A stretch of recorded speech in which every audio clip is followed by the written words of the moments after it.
Well, you see here we're in lesson 1.23, and this is a lesson that focuses on the big building blocks of language learning, how to put a subject together with a verb and conjugate or form that verb to fit the subject, and how to complete the idea with supplementary vocabulary that's frequently used with those verbs, how to precede them with the articles, the definite and indefinite articles, the words a, and, some, and the in English, which help determine how specific you're being with reference to a particular noun.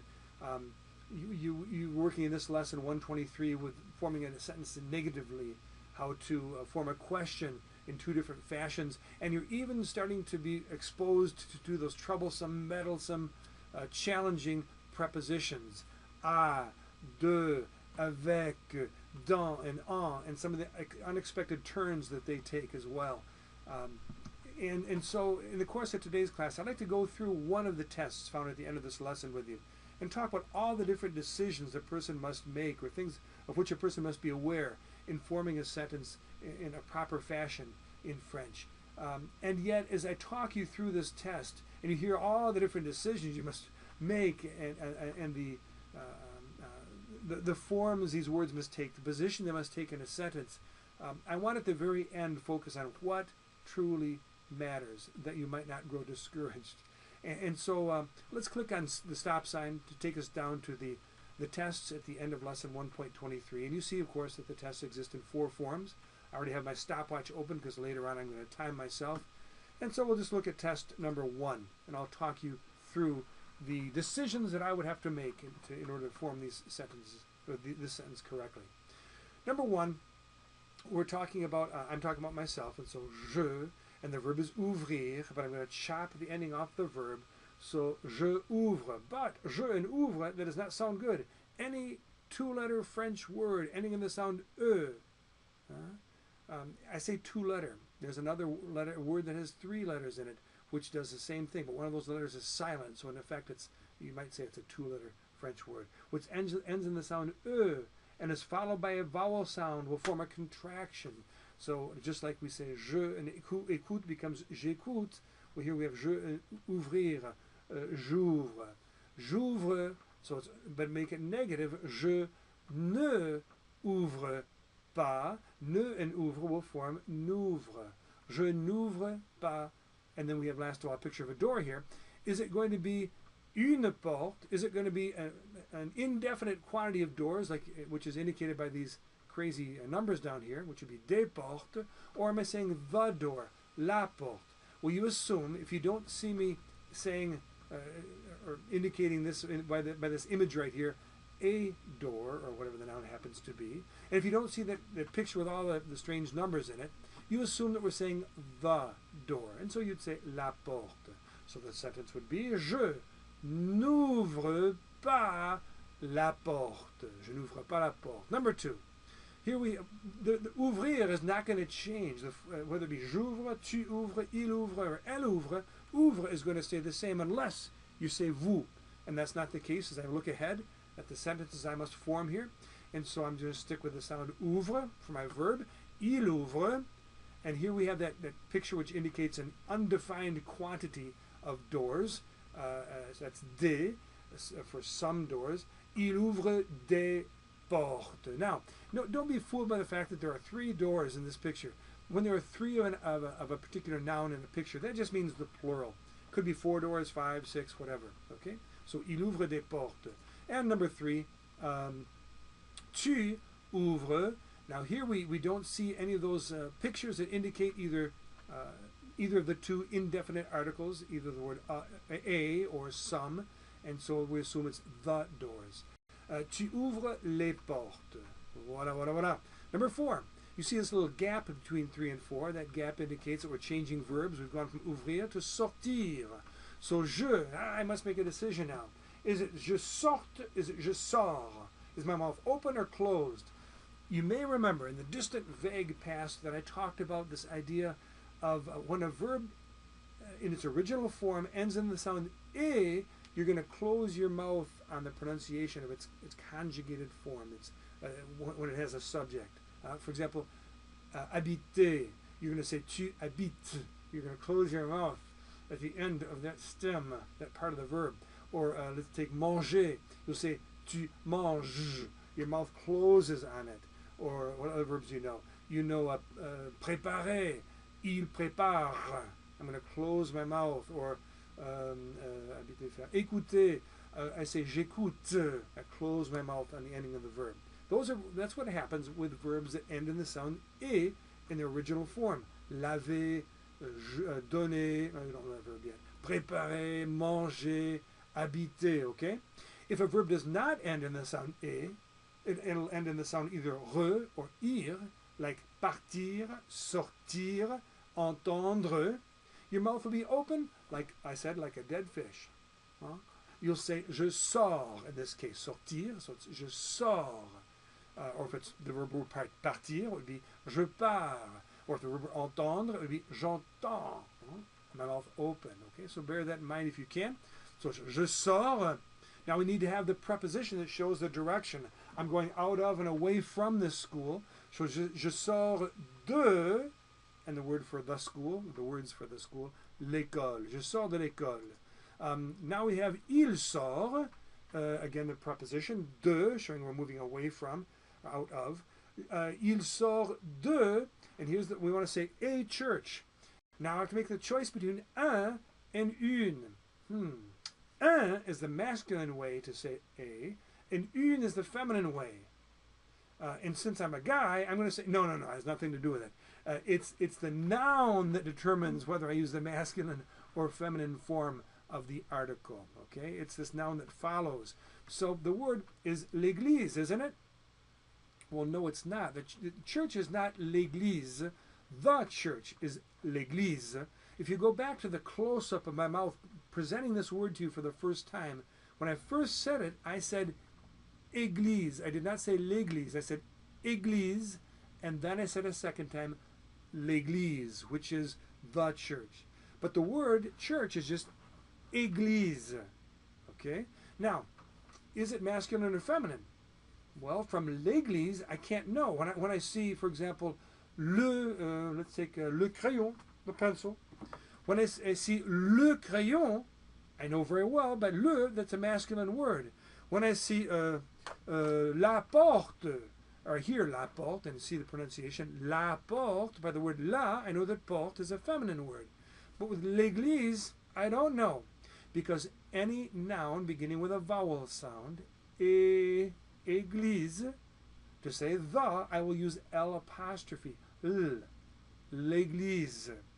So by the L apostrophe or the l, you don't know if it's masculine or feminine. Therefore, it's only through experience, exposure, and practice, going over and over these lessons, that you become aware as to whether these words that start with these nouns that start with a vowel sound are masculine or feminine. If you click on a statement like this, you'll hear il sort d'une église. You hear une église, which tells you that it's a feminine word. And hopefully the next time you'll remember to say une église the next time, because you would have heard already that it's feminine. But maybe it'll take 3 or 4 or 5 repetitions before you remember that fact. And that's only natural. That would happen if you were a small French child learning to speak the French language as well. You'd have to hear it several times before you'd consistently say it correctly. Now, you may have heard me say d'une église. Il sort de shows direction. Une shows that I'm saying a church, and not a specific church. So de and une, why did I say d'une? Remember how any 2-letter French word, any short French word, ending the sound e, followed by a word starting with a vowel sound is going to form a contraction. Remember that? So this is going to be de and une forming d'une. Il sort d'une église. Number 6. In fact, number 6 and 7 are both questions. Number 6 going to use est-ce que. Number 7 has a second type of question. It will use inversion. And so, est-ce que vous, now you're going to put the e sound at the end of the verb. Est-ce que vous sortez, preposition, de la ville? Are you leaving the city? Est-ce que vous sortez de la ville? Why didn't I say une ville?